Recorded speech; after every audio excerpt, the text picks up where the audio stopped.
The movie starts with Bowen, a knight who follows the old code of honor and chivalry, teaching his young protege Einon about swordsmanship and the values of a knight. Einon is the king's son and future heir. Their lesson at an old Roman fortress is interrupted by Brok, the army leader, who informs them of a peasant rebellion. King Freyne wants Einon to see the rebellion crushed. Einon rushes to the village where the fighting is happening, with Bowen following to protect him. Bowen warns Einon to learn the difference between battle and butchery to become a better ruler than his father. Einon promises to be a greater ruler. During the battle, which takes place in England in 984 AD, Bowen is separated from Einon, who sees his father King Freyne ambushed and killed by peasants.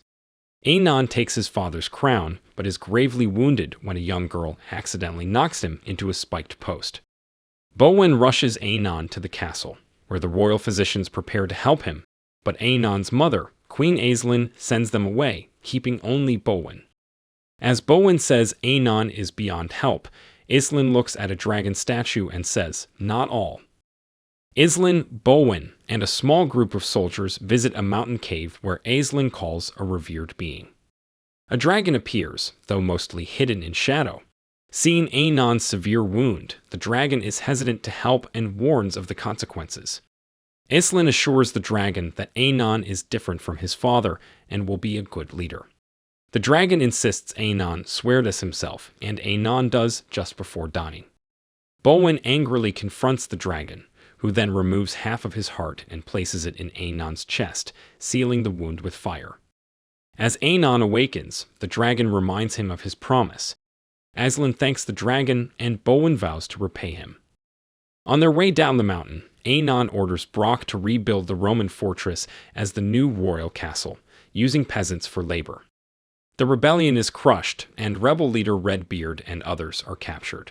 Einon decrees their eyes be burned out, but Bowen intervenes, freeing them. Einon scolds Bowen, who protests Einon's cruelty and reminds him of the code. Einon claims the king is above the code. Angry and disillusioned, Bowen rushes to the dragon's cave, blaming the dragon's gift for corrupting Einon, and vows to hunt and kill the dragon. 12 years later, Brother Gilbert, a traveling monk, is writing poetry when he sees a dragon fly by with Bowen in pursuit. Bowen eventually kills the dragon and meets Lord Felton, a servant of King Einon, who offers the kingdom's gratitude. Bowen, wanting the promised gold for his efforts, insists he needs it for his upkeep. Felton scoffs, calling Bowen a mercenary. Meanwhile, the rebel leader Redbeard, now old and blind, is working in a quarry. His daughter Cara brings him water, but King Einon arrives and cruelly shoots Redbeard, claiming death is a release. Cara grieves as Einon rides off with Felton and Brok. Brother Gilbert follows Bowen to write about his dragon-slaying deeds. They rest near a waterfall and discover a cave behind it housing another dragon. Bowen attempts to kill it, but the dragon escapes, leading to a chase and a face-to-face battle in a field. The dragon scoots Bowen into his mouth, but they reach an impasse. After hours of arguing, the dragon releases Bowen and offers a mutually beneficial alternative instead of killing him. The next day, a dragon flies over a village, scaring the peasants. Bowen arrives and agrees to save them for a fee. He and the dragon stage a fake battle where Bowen pretends to kill the dragon with a ballista. The dragon fakes being hit and falls into the river, swimming away secretly. Later, they meet as Bowen counts his gold, satisfied with their partnership. The dragon, claiming to be the last of his kind, admits he fears losing his soul despite longing to die. In the castle, Einon and his retinue enjoy a feast while Queen Aislinn sits alone, clearly unhappy with what Einon has become. Einon sees a reflection of Cara in a window behind him. She crashes down onto the table with a knife, but is quickly subdued and dragged to the dungeon, screaming that Einon killed her father. Aislinn glares as Einon angrily stabs a roasted boar with the knife. Later, Einon visits Cara in the dungeon. She rushes at him, but is stopped by chains. Einon recognizes her as the girl who caused his injury years ago, and thanks her for it, as it led to the dragon's gift that saved him. Meanwhile, Bowen and the dragon are at their camp. Bowen has been calling the dragon simply Dragon, and the dragon expresses frustration, revealing he has a name. As he starts to tell Bowen, his shoulder flares red and he roars in pain. The scene shifts to Einon's bedroom. He has a fresh shoulder wound, implying a link to the dragon. Kara, in sleeping clothes, backs away holding a knife. Ainon mocks her for missing and forces her to his bed, taking the knife. He offers to make her his bride, an idea Kara finds repulsive. He leaves her in his room to think it over. At the camp, Bowen tends to the dragon's wound. The dragon says it's a recurring issue. Later, Bowen suggests calling the dragon Draco after the constellation, and the dragon is honored despite the name meaning dragon in another tongue. Kara, still locked in Ainon's room, finds a hidden tunnel when Aislinn helps her escape. Grateful but unable to thank Aislinn, Kara flees to her village to incite another rebellion.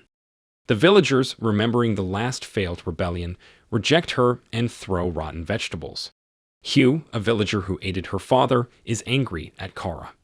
Draco pretends to attack the village and Bowen arrives, offering to rid them of the dragon for a price. Kara accuses Bowen of being a blackmailer like Ainon. To remove Kara, Bowen suggests a maiden sacrifice might make the dragon leave the village alone. The villagers quickly tie Kara to a stake for the dragon. Draco, who dislikes the idea of a human sacrifice, pretends to be appeased and flies off with Kara. When Bowen chases after them, he finds Draco singing to Kara by the waterfall where they first met. Kara, no longer afraid, questions Draco's actions. When Bowen arrives, she realizes they work together. Ainon and his soldiers interrupt. Draco hides in his cave, but Ainon notices Bowen with Kara. Ainon challenges Bowen to a duel. Despite Bowen's skill, Ainon matches him. Bowen condemns Ainon for breaking the code, but Ainon reveals he never intended to follow it, only learning to fight. Heartbroken by Ainon's betrayal, Bowen loses focus and Ainon stabs him. Pretending to leave Bowen wounded, Ainon turns to throw a dagger, but Draco reveals his half-heart, scaring Ainon away. Bowen, frustrated, insists he had everything under control. Kara tries to convince Bowen to lead a rebellion against Ainon, but he's too disillusioned. Draco flies to another village where he and Bowen plan to scam the villagers for gold. As the elder counts out gold, Kara exposes Bowen's fraud, but brother Gilbert defends him as a great dragon slayer. The villagers laugh at Kara's claim that Bowen and Draco are partners, and Bowen laughs with them to cover up. Bowen and Draco proceed with their scam while Kara and brother Gilbert watch. However, the river is too shallow for Draco to escape unnoticed. The villagers advance to cut Draco up for meat, forcing Draco to fly off, exposing the scam. The villagers then turn on Bowen, Kara, and brother Gilbert.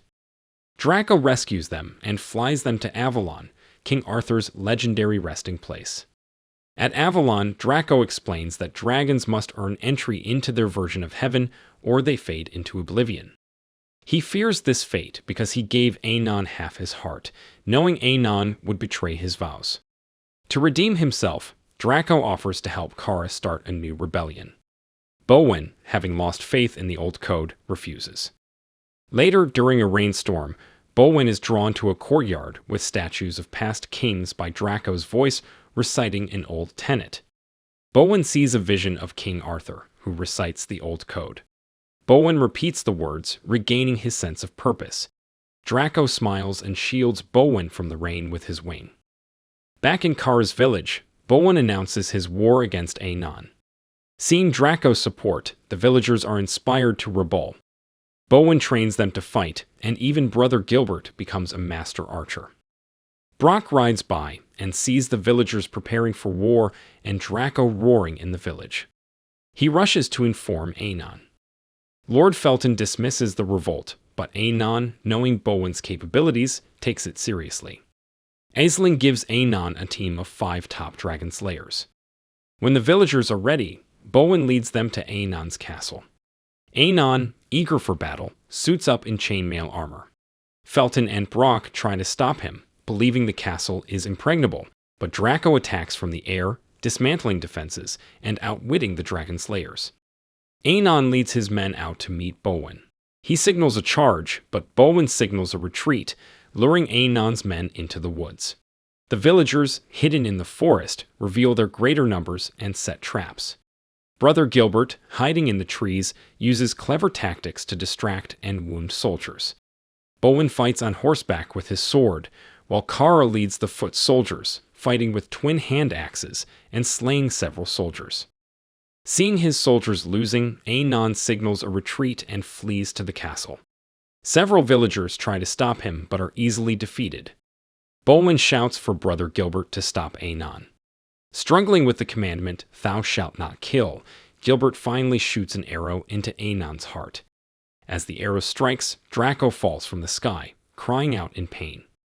Bowen, horrified, watches Ainon pull the arrow from his chest and race to the castle. The dragon slayers have chained Draco down, and Ainon orders them to keep Draco alive for all eternity. Draco moans, "Oh no." Bowen, Kara, and Brother Gilbert go to the castle to save Draco. Kara leads them through a secret passage. Hewe and the peasant soldiers join them, planning to open the gate for the other villagers. Inside Ainon's room, Bowen and Ainon battle through the underground sewers and back to the castle. Hewe and the peasant soldiers kill several guards and open the gate. Felton, trying to escape, grabs Kara as a hostage but is killed by Hewe. Running through the castle, Kara is ambushed by Brok. Overconfident, Brok leaves himself open, and Kara kills him with a two-handed battle axe. He dies in astonishment, muttering a girl. In the courtyard where Draco is held, a silhouetted figure approaches a soldier who bows before being stabbed. Draco recognizes Aislinn, who kneels before him. She picks up a spear to kill Draco, but Ainon stops her, realizing his life is tied to Draco's. If Draco dies, Ainon dies too. Aislinn regrets saving Ainon years ago, calling him unworthy.